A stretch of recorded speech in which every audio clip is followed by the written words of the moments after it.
순수한, 정말 성도의 순수한 신앙, 그리스도께서 우리를 위해 피 흘리신 희생적 사랑, 그것이 성도들의 심령에 새겨지고 실천을 통해 나타날 때 새 시대의 질서가 잡혀갈 것입니다.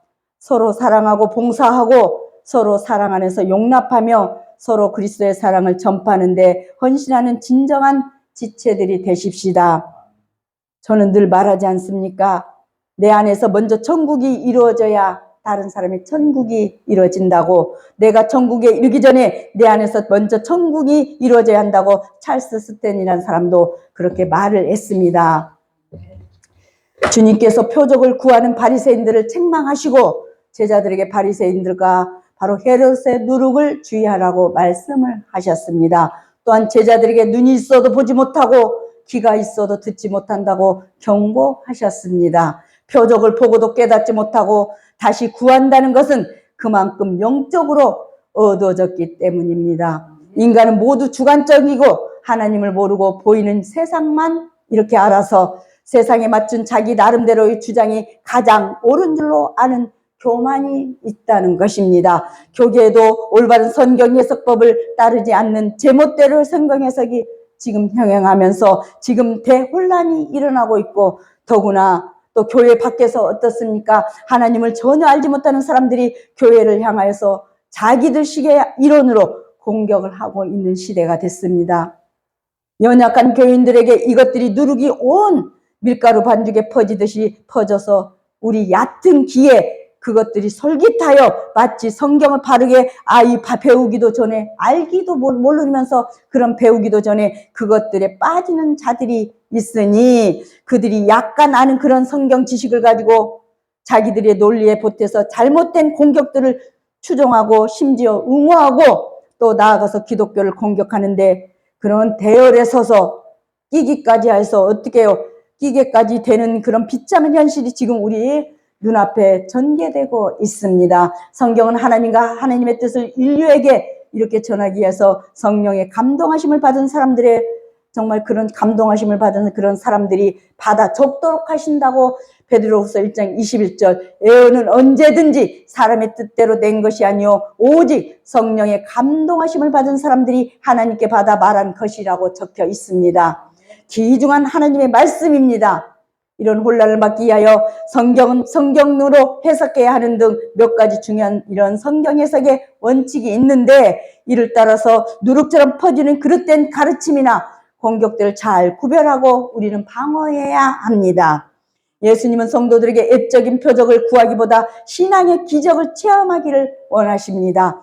표적을 국어사전에서 상식적으로 생각할 수 없는 기이한 일로 정의했습니다. 성경 대사전에서는 초자연적인 능력이 바로 예부에 드러나는 일로서 진리 및 증거 또는 묵시되는 일이라고 합니다. 신약 성경에서 표적과 이적과 동의어로 사용된 경우가 많이 있습니다. 이적은 초자연적인 능력에 의해 생겨나는 사건을 바로 주로 가리키고 권위를 증명한다는 의미에서 표적이라는 표현으로 되어 있습니다. 이스라엘은 표적을 기대하는 민족입니다. 하나님께서 모세에게 이스라엘을 애굽에서 인도하라고 말씀하셨을 때 모세는 백성들에게 무슨 표적을 보이겠느냐고 물었습니다. 그때 하나님께서 모세의 손에 있는 지팡이를 뱀이 되게 하셨다가 다시 지팡이가 되는 표적을 출애굽기 4장 1절 4절에 그렇게 보여주셨습니다. 그 후에 하나님께서 여러 가지 표적으로 이스라엘을 애굽 땅에서 나오게 하셨습니다. 그래서 유대인들은 표적을 최고로 신뢰하게 되었다고 합니다. 그러나 표적이 신앙의 모든 것은 아닙니다. 오히려 바리새인들이 주님에게 표적을 구했을 때에 주님은 마음속으로 깊이 탄식하셨다고 했습니다. 표적은 겉으로 드러난 기이한 형태입니다. 우리가 지나치게 표적을 구하면 신비주의에 빠질 수도 있고 이단 사이비 종교의 유혹을 받게 됩니다. 그러므로 우리는 표적을 구하기보다 신앙의 기적을 체험해야 합니다. 주님께서 신앙의 기적을 통하신 이런 신앙을 견고하게 하시기 때문입니다. 신앙을 더 견고하게 하십니다. 성령의 가마를 힘입어 해석해야 합니다. 어두운 시대의 사회 풍조나 이단에 휩싸이지 말고 약속의 말씀에서 흔들림 없는 신앙인이 되어야 한다는 것이죠. 하나님과 그리스도의 사역과 성령의 사역이 하나 되어서 빛으로 발하고 열매를 그러면 맺습니다. 그러니까 빛의 열매는 구체적으로 선을 행하는 사람, 바로 하나님의 성품을 닮은 의로움, 정말 진리를 소중히 여기는 그런 실천함입니다. 오늘 성도의 순수한 신앙, 첫째로 표적을 굳지 않는 신앙. 바리새인들이 예수님을 빌란하고 시험하기 위해서 하늘로부터 오는 표적을 오늘 11절 요구했습니다. 그들은 예수님께서 사탄의 힘으로 능력을 행한다고 마가복음 3장 2절에 생각했습니다. 표적이란 겉으로 표현된 현상으로 사실은 예수님의 표적을 통해서 문제를 일으키려는, 바로 책 잡으려는 의도가 있었다는 것입니다. 그들의 견고한 의도를 이미 파악하신 예수님께서 마음속으로 깊이 탄식했다고 오늘 12절에는 기록되어 있습니다. 이 말씀에서 마음은 헬라어 푸누마로 영과 같은 말로 인간의 지정의, 즉 인격을 의미합니다. 예수님께서 사람들을 놀라게 하는 이런 표적을 나타내려고 세상에 오셨을까요? 표적을 향하여 하나님처럼 존경받으려고 세상에 오셨을까요? 그렇지 않습니다. 예수님은 가장 낮은 자리에서 사람들을 섬기시고 마지막에는 십자가에서 희생하여 죽기까지 정말 죽으시기 위해서 세상에 오셨습니다. 그런데 예수님에게 표적을 보여달라고 요구하는 것은 예수님을 무너뜨리기 위한 그런 유혹이었습니다. 그래서 예수님께서 내가 진실로 너희에게 이르노니 이 세대에 표적을 주지 아니하리라고 12절 하반절에 말씀하고 있습니다. 예수님께서 바리새인들의 요구를 단호히 거절하는 이유는 이미 여러 가지 표적으로 메시아이심을 보여주셨기 때문입니다. 또한 여러 가지 표적으로 메시아이심을 이렇게 보여주겠는데, 신앙은 눈에 보이는 표적을 따르지 않고 올바르고 순수한 마음이 수반되어야, 이렇게 마음이 수반되어야 하는데 이 사람들은 그렇지 않았잖아요.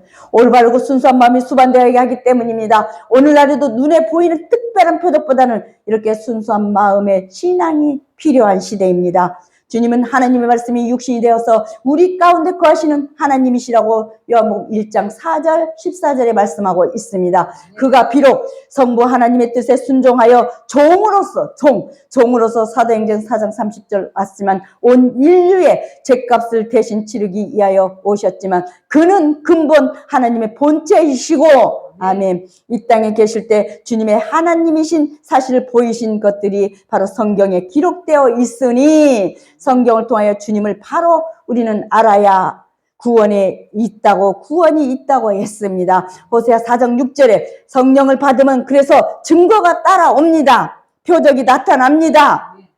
믿음의 은사가 나타나는 것입니다. 그러려면 두 번째로 누룩을 주의하는 신앙.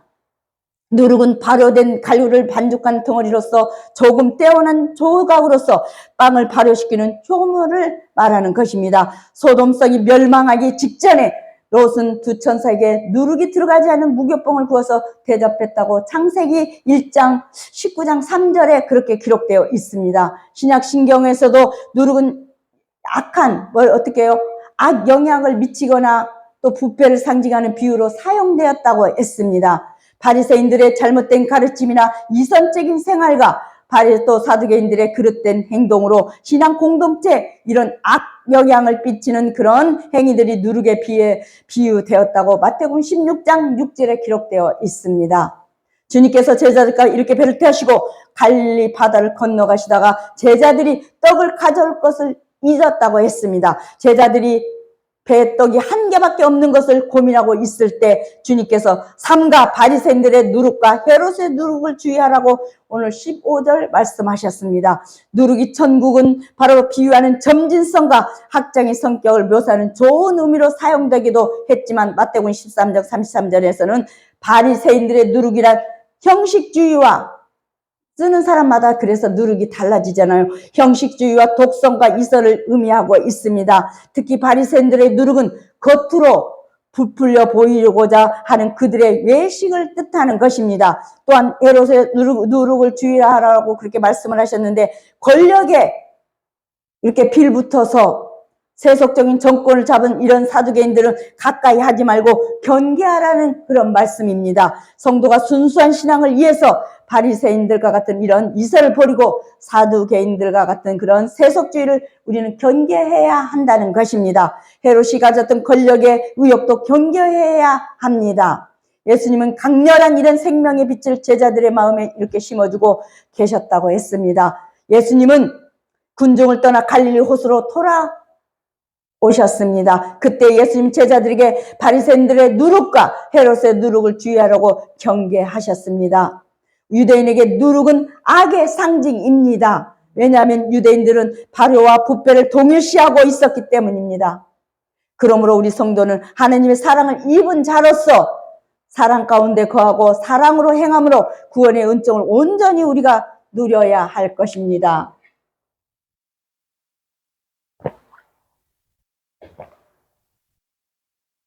그러려면 세 번째로 눈과 귀로 깨닫는 신앙, 눈으로 귀로 깨달은 신앙을 깨달아야 합니다.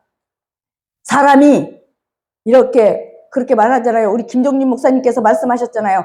어떤 분 얼굴을 보니까 이목구비가 또렷하니까 이목구비가 온전해야 건강한 삶을 살 수 있습니다. 성막도 그래야지 그걸 잘 작업을 할 수 있다고 그러잖아요. 사람의 이목구비가 온전해야 건강할 수가 있습니다. 특히 눈이 안 보이면 시각장애인으로 무엇을 볼 수도 없고 제대로 걸을 수도 없습니다. 귀는 만물의 소리와 다른 사람과의 대화에 절실히 필요합니다. 하지만 귀가 건강하지 못하여 소리를 듣지 못하며 청각장애인으로 어떻게 해요? 말할 수 없는 어려움을 당하게 됩니다. 그런데 신앙인에게 육신의 눈과 귀보다도 영적인 눈과 귀의 건강이 필요하다는 것입니다. 우리는 영적인 눈이 밝아야 하늘나라를 볼 수가 있습니다. 하나님의 나라는 하나님께서 통치하시는데 영혼의 눈이 어두우면 하나님의 뜻을 제대로 분별할 수가 없어서 유혹에 빠지기가 쉽습니다. 또한 우리는 영적인 귀가 열려야 합니다. 영혼의 귀가 막히면 어떻게 해요? 막혀 있으면 말씀을 듣지 못하고 엉뚱한 생각으로 정말 잡념에 빠집니다. 주님께서 바리새인들의 누룩과 헤롯의 누룩을 주의하라고 오늘 15절 말씀을 이렇게 하셨는데 이해하지 못한 주소 어떻게 제자들이 뭐라고 그랬어요? 수군거리는 제자들에게 아직도 알지 못하며 깨닫지 못하느냐? 너희 마음이 둔하냐? 너희가 눈이 있어도 보지 못하며 귀가 있어도 듣지 못하느냐? 또 기억하지 못하느냐? 오늘 17절 19절라고 책망을 하십니다. 우리는 주님께서 바로 행하신 사역과 말씀을 깊이 생각하고 깨달아서 영적인 시각장애인과 청각장애인이 되어서는 안 되겠습니다. 우리가 하나님의 뜻을 바르게 깨달아야 하고 인식해야 합니다. 세상을 보는 방식도 하나님의 시각으로 보아야 합니다.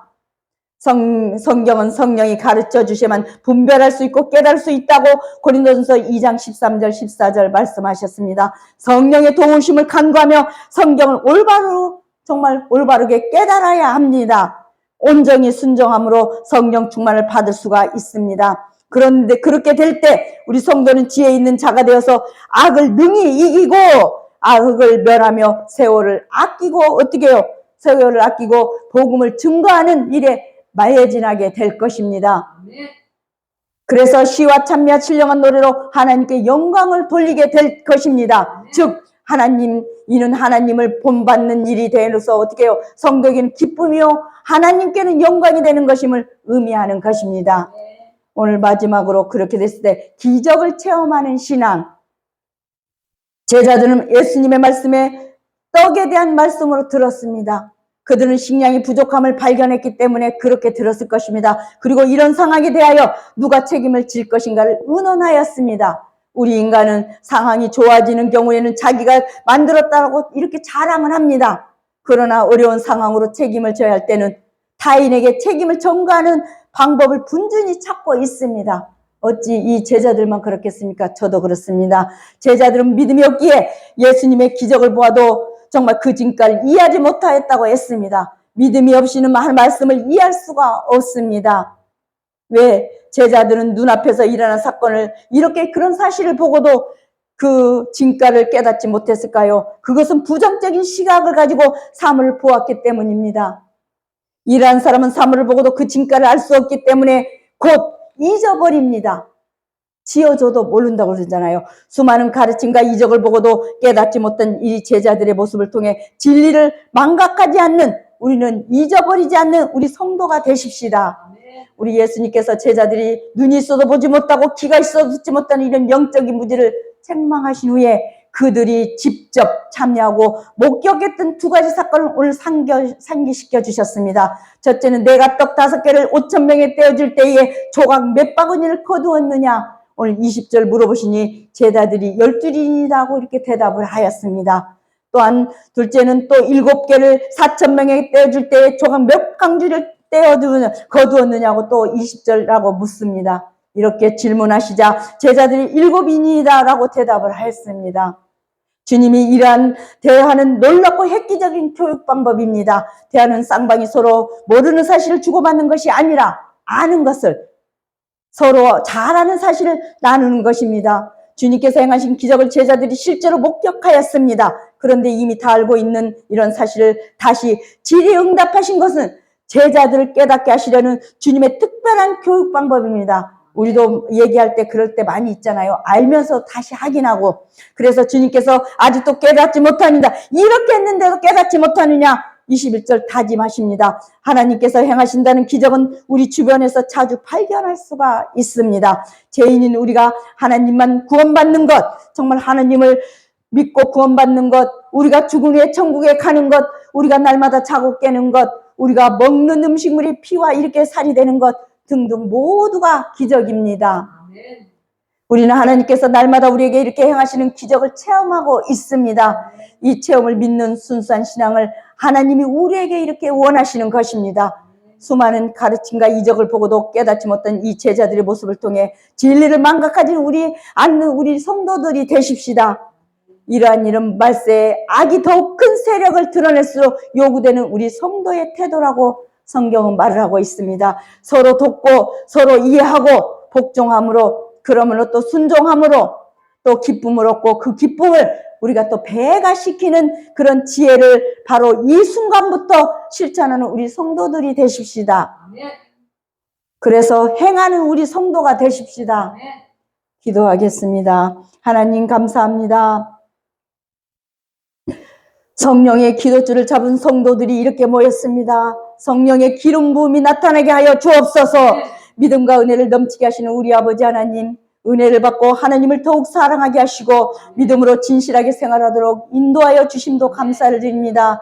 우리는 세상에 악과 싸워서 이기게 하시고 거짓을 버리고 믿음으로 악을 물리치게 하여 주시옵소서. 하나님 좋은 마음을 갖게 하시고 항상 너그러운 마음으로 모두를 포용하는 마음을 주시기를 원합니다.